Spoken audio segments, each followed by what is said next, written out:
नमस्कार। हमारे चैनल में आपका स्वागत है। मैं हूं रामचंद्र मौर्य।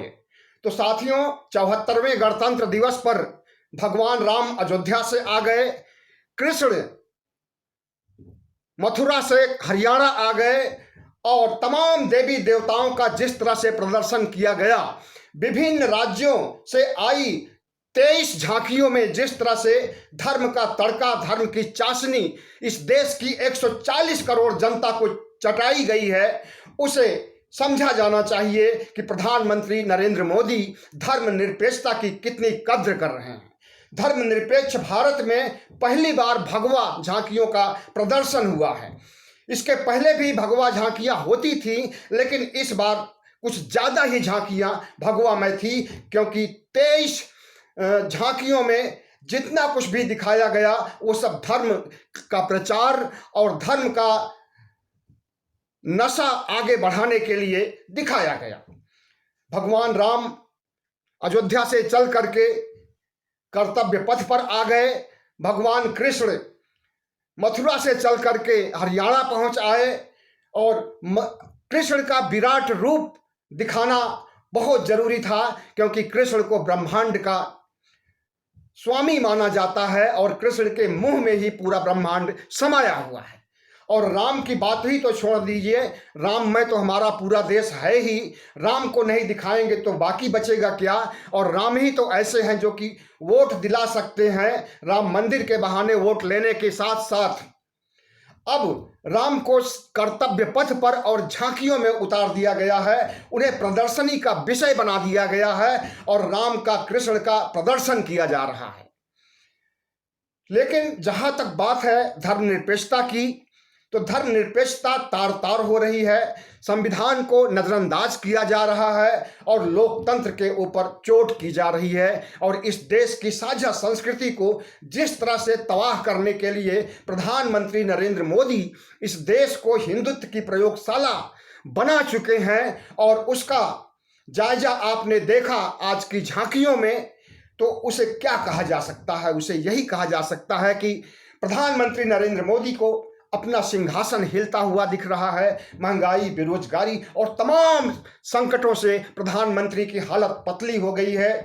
एंटी इनकम्बेंसी की वजह से प्रधानमंत्री को लगता है कि अब धर्म का तड़का ही लगाना पड़ेगा और धर्म के सहारे ही चुनाव जीता जा सकता है, तो इसलिए उन्होंने ऐसा किया है। तो यह गणतंत्र दिवस का प्रदर्शन नहीं, बल्कि चुनाव जीतने का एजेंडा था, जिसे कि कर्तव्य पथ पर देखा गया। 23 झांकियों में उत्तर प्रदेश की झांकी में अयोध्या से श्री राम आ गए। वन से लौट करके अयोध्या आते समय उनका भव्य स्वागत किया गया था पिछली दिवाली पर, और उन्हीं को झांकी में पिरो दिया गया और जो दीपदान उत्सव मनाया गया था उसे भी दिखाया गया। हरियाणा में कृष्ण के विराट रूप को दिखाया गया और अंतर्राष्ट्रीय गीता महोत्सव के बारे में बताया गया।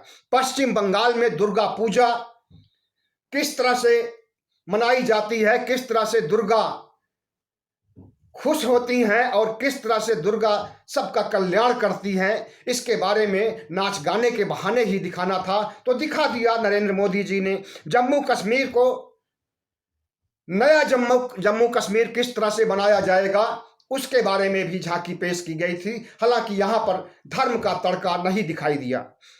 महाराष्ट्र में 3 शक्तिपीठों के बारे में दिखाया गया। 3 शक्तिपीठ जो कि धर्म के का आधार हैं, उन्हें दिखाना बहुत जरूरी था, क्योंकि उनके बिना तो प्रदर्शनी का मजा ही नहीं आता और धर्म का जो चाशनी लोगों को चटाई जा रही है उसमें कोई कमी जरूर रह जाती। झारखंड के बैजनाथ धाम को भी पेश कर दिया गया। भगवान शंकर के निवास को और उसे एक तीर्थ के रूप में महिमा मंडित करने के लिए बैजनाथ धाम का चरित्र चित्रण किया गया झांकियों में। असम की कामाख्या मंदिर किस लिए मशहूर है आप जानते होंगे। असम की कामाख्या देवी मंदिर में जो कामाख्या देवी बैठती हैं, उनका माहवारी हिंदू लोग चाटते हैं और वह माहवारी चाटने के लिए तमाम हिंदू वहां पर पंक्तिबद्ध रहते हैं, लाइनों में खड़े रहते हैं। तो वहां का माहवारी न चटवाएं, इस देश के 140 करोड़ लोगों को तो कहाँ प्रधानमंत्री नरेंद्र मोदी को संतुष्टि मिल सकती है, वहां का भी प्रदर्शन किया गया। लेकिन माहवारी के बारे में किसी को नहीं बताया गया, कामाख्या देवी की। वहां पर नाच गाने और हुड़दंग के साथ उस झांकी को पेश किया गया, जिसमें कि एक धार्मिक प्रदर्शन और एक देवी देवताओं को रोड पर ला देने, कर्तव्य पथ पर ला देने और उन्हें चुनाव का विषय बनाने का जरिया ही देखा गया है।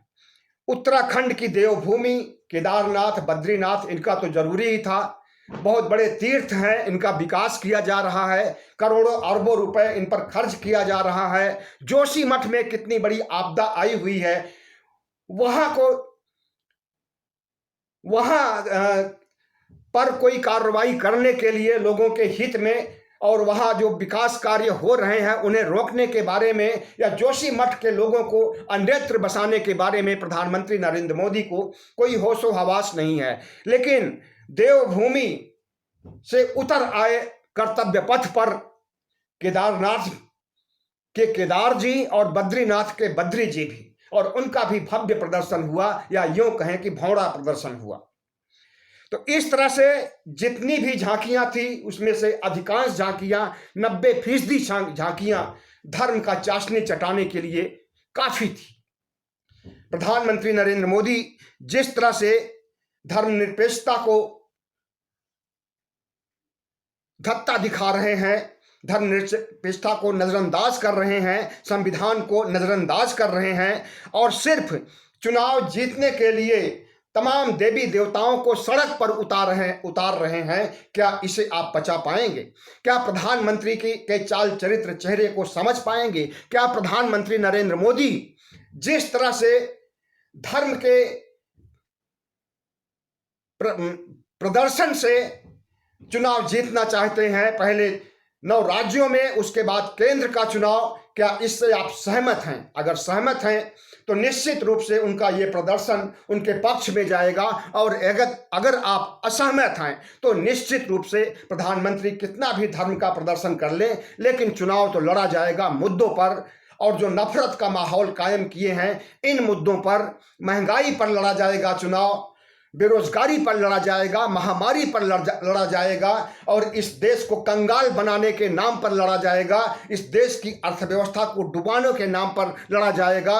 और जो इनका सबसे बड़ा एजेंडा है हिंदू राष्ट्र बनाने का, तो इन झांकियों के जरिए धर्म का वितंडावाद खड़ा करके हिंदू राष्ट्र बनाने की दिशा में भारत आगे बढ़ रहा है। और अंदर ही अंदर हिंदू राष्ट्र बनाने के लिए और भी कई एजेंडे चल रहे हैं, जो कि समय आने पर ही देखे जा सकते हैं। लेकिन इतना आप जान लीजिए कि CAA NRC भी हिंदुत्व और हिंदू राष्ट्र को स्थापित करने के लिए इनका एक बहुत बड़ा औजार था, जिसे इस देश की जनता ने नकार दिया है। बहुत बहुत धन्यवाद। हमारे चैनल को सब्सक्राइब कीजिएगा, लाइक कीजिएगा और शेयर कीजिएगा।